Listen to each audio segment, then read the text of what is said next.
This video is brought to you by America First Insight. Help support the growing conservative movement by becoming a member today. And if you want to support this channel, you can also use the code REAL when becoming a member. Thank you and enjoy the video.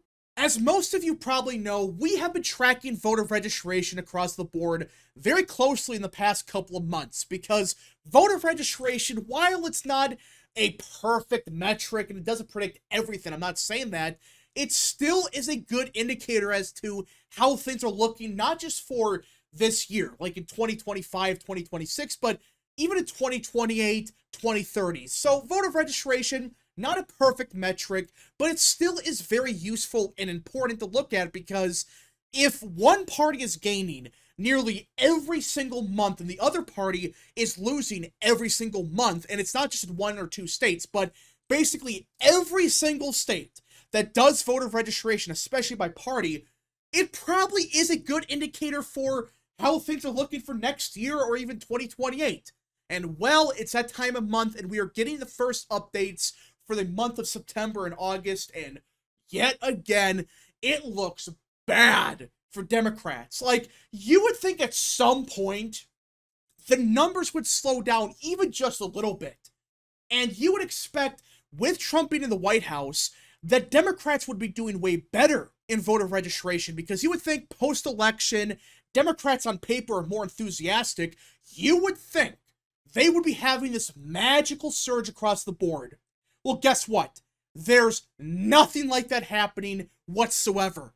In fact, it's the opposite. Things have gotten substantially worse for Dems across the board.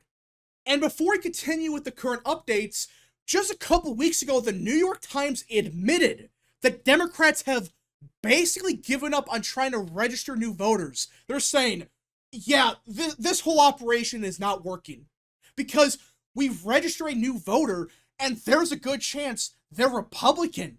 Even though it's the Democrat Party's own operation, they've realized, oh, we might be helping Republicans because a lot of these voters, they're not voting Democrat. They're saying, screw you, I'm going to vote for Trump or whoever, all right? Not every Republican, but the point is, a lot of these new voters, they're Republican voters. At least they vote for Trump or whoever. That's why Democrats have suddenly stopped caring about getting everybody to vote.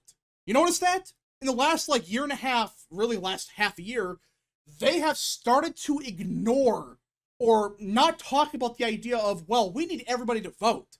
Even though for a decade plus, in fact longer, they wanted every single person to vote.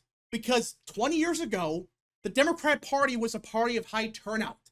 Meaning the more people that voted, the more likely it is for them to win. While the GOP, they begged for 5% turnout. If they had 6% turnout, they would lose. Of course, that's an exaggeration, but you get the point that it's completely flipped.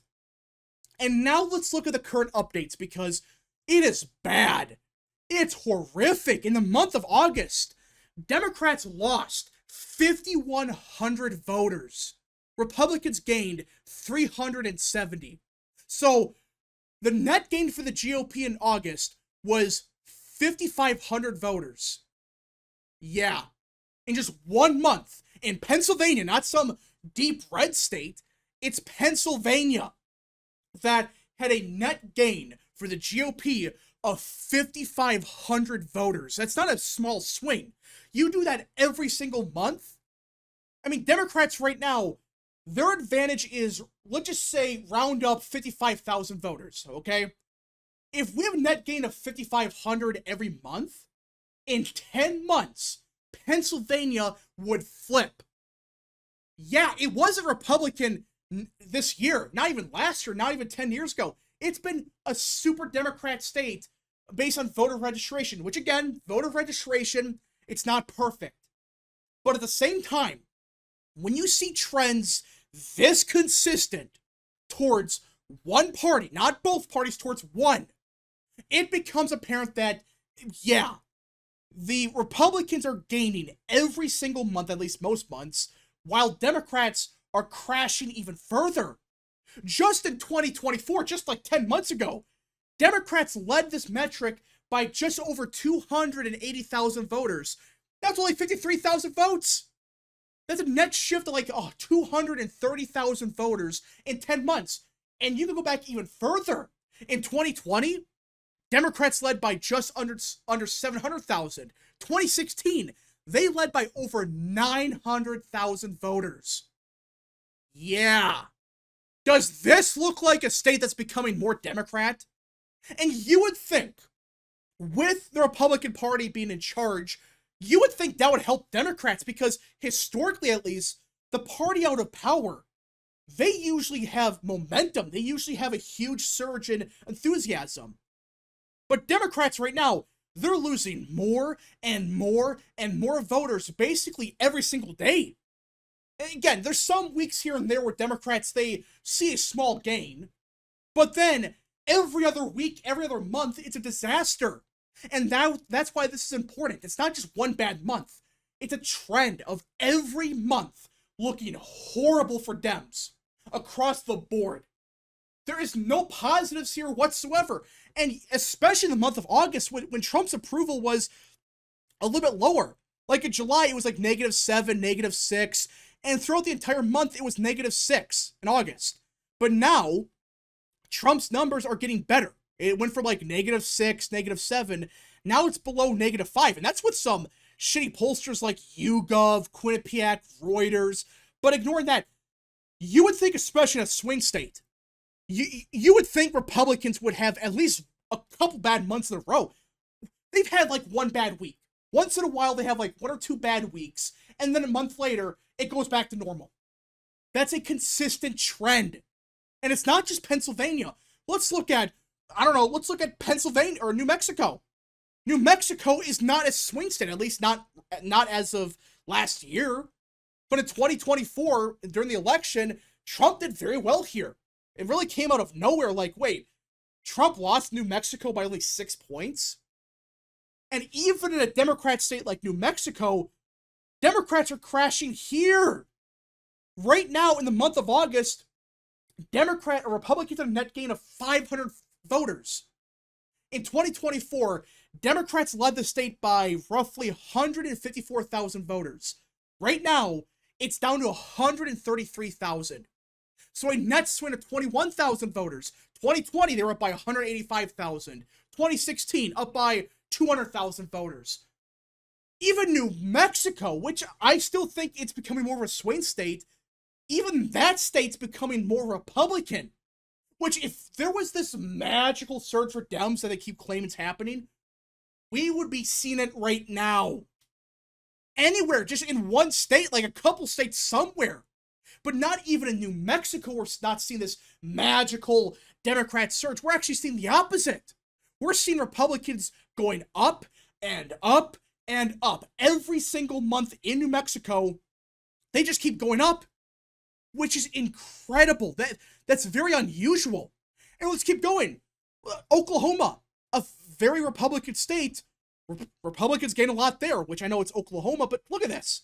Net gain of 3,000. Louisiana, which is a little bit different because you do got a lot of ancestral Democrats, which means these people, they've been voting Republican for like 30 years now, okay? But they still register as a Democrat. But even then, we've seen their lead in Louisiana get cut in half from 86,000 to 42,000 in just a couple months. In the month of August, it was a net gain of 2,600. Kentucky, another state with a lot of ancestral Dems, but it's much more Republican. Democrats lost 1,100 voters. Republicans gained 1,400 in the month of August.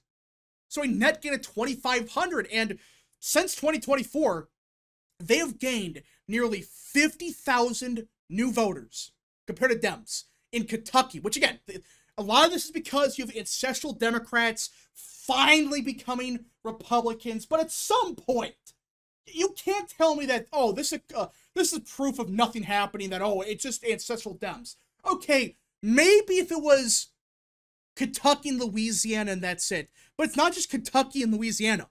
It's not. It's states like Oklahoma. It's states like New Mexico, Pennsylvania, and even Florida. Everybody knows this, that Republicans, they have surged in Florida. It went from a swing state just 10 years ago, not even, like, just 8 years ago was a swing state. to now it's a Republican stronghold. And with Florida, you would think, oh, Democrats would have some kind of reversal because you do got a lot of Hispanics, which people are saying, oh, Hispanics are going to magically shift Democrat again, which is possible, sure. But Florida, which I know it's a very Republican state now, it's not a perfect indicator, you would expect some slowdown. No, not even Florida. Democrats lost 37,000 voters. Republicans lost 10,000, which that happened because of some, they do clean up the voter rolls in some states. That's why some numbers go down a lot. But still, that's a net gain of 27,000 voters. Just in 2024, Republicans led by 1 million votes. Now they're up to 1.3 million. So that's what? 6 different states? You have one swing state in Pennsylvania, which when North Carolina comes out with their update, it'll be 2. They're becoming more Republican. You have a Democrat state in New Mexico, which is becoming more competitive as well. Had a big shift towards the GOP. You have Oklahoma, more Republican. Louisiana, way more Republican. Kentucky, way more Republican. And even Florida. They just casually dropped a net gain of 27,000. Listen, it's voter registration. It's not everything. I'm not saying that there's going to be a red wave next year. I'm not saying that whatsoever. But at some point, when does it become apparent that, okay, Democrats have a big problem? Even Democrats are admitting they're screwed. On this front, they're getting clobbered. Even to this day. Which, if there was this magical Democrat surge, wouldn't we be seeing this in voter registration? And listen, even in Florida, if Democrats are making a comeback, shouldn't there be some kind of proof of this? Like, Democrats are losing a lot less than usual or something like that? They're not. In fact, they're doing even worse across the board. Even though Trump right now is below water, even though for his standards it's actually kind of high, he's still -5. He's not the most popular president ever. So you would think Democrats would have some kind of comeback in any of these states. I know there's some states like Nebraska and like South Dakota, like Democrats gained there, but it's because of, voter rolls being cleaned and it's so Republican. It's like, okay, I'm talking about a state like Florida, New Mexico, Pennsylvania, Arizona, even a state like Oklahoma. Just show some kind of sign of you're doing a little bit better. There is nothing like that whatsoever happening anywhere. We're actually seeing the opposite occur. We're seeing Democrats crashing and burning across the board. Outside of like maybe South Dakota once in a while. Oh, South Dakota for a month or two became more Democrat because of voter rolls being cleaned. Outside of that, the states that actually have voter registration that's actually, kind of important, there's nothing indicating a reversal for Dems. Anywhere.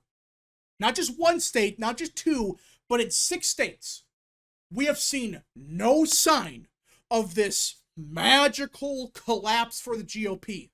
It's not real. Now, that again, for the Republican Party to be successful, they got to get these people out to vote. That's true. But at this point, this idea that Democrats are surging because of new voters, that's delusional. There's no indicators whatsoever that there's this huge 15-point shift overnight happening anywhere. Anyways, folks, thank you so much for watching. If you guys did enjoy, smash the like button down below, subscribe, share with your friends, and of course, join the channel today. Godspeed to all of you.